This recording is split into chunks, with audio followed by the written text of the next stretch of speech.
I've been enjoying landscape photography for over 30 years, but only recently I've started to think, what exactly is landscape photography?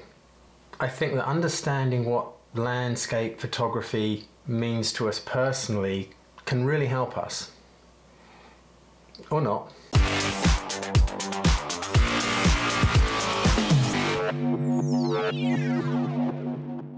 To me, the term landscape photography is so generic and all-encompassing. It can mean anything from detailed fine art abstracts through to big wide vistas with people in the shot. I think it's important for us to understand what kind of landscape photography we're doing before we compare ourselves to others. First off, I would say, don't compare yourself to others. But people do. That's human nature, I suppose. So many photographers are going online, looking at what others are doing, comparing their work to other people on social media, and getting very discouraged. The thing is, they're not always comparing apples to apples. I was thinking about cooking this week. There are Michelin-starred chefs that make wonderful salmon soufflés. There are also a lot of cooks that fry bacon and eggs in cafes. Both are equally valid, but sometimes chefs have an air of superiority about them. But when was the last time you craved a salmon soufflé over a good old full English? Yeah, thought so. The kinds of landscape photography can range from going out on a sunny afternoon to shoot a vista with blue skies and fluffy clouds, to shooting a small vignette in moody conditions full of shape and texture. One of those approaches is creating an expressive image that maybe focuses on our emotional state, an image where we try to communicate the mood of the location and how we feel. Many would say that's fine art landscape photography. I certainly would. The other approach is more about the beauty of the location. Arguably, it still has emotional appeal, but it's showcasing aesthetics on a less intellectual level, which is equally valid. Balance, color, and the view itself are playing the key roles that make this image appealing. A great image doesn't need to be intelligent. It doesn't need to express intelligent thought. It can simply be aesthetically pleasing. The best landscape photos I've ever seen, or shot myself, are simply images that have stunning light conditions captured at a beautiful location.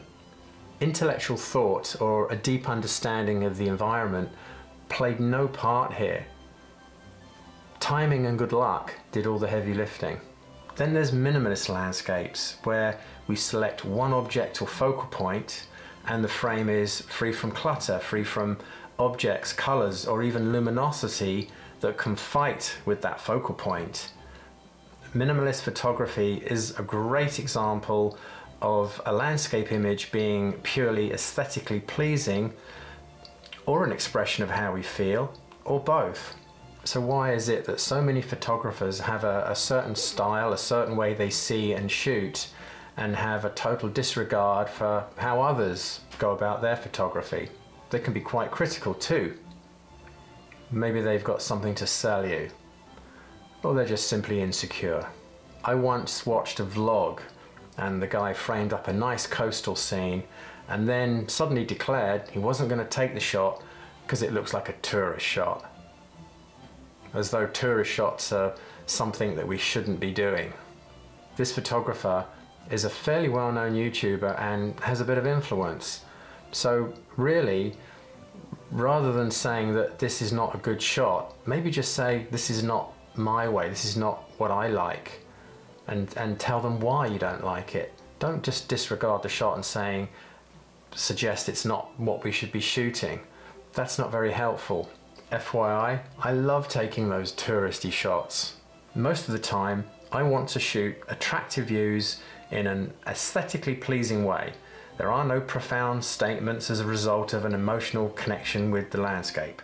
What I found that really works well for me is to focus on a specific subject or topic within the composition, and that subject could be purely aesthetical. It could be a juxtaposition of shapes and textures.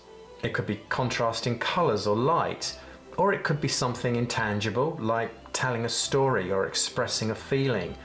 This shot is a good example of storytelling with light and dark and contrasting colours. The really important thing is to try and understand what exactly it is you're doing with the image that you're creating. What's the point? What's the reason why? And equally, what's the reason why not? What is landscape photography? Landscape photography is something that should give you joy.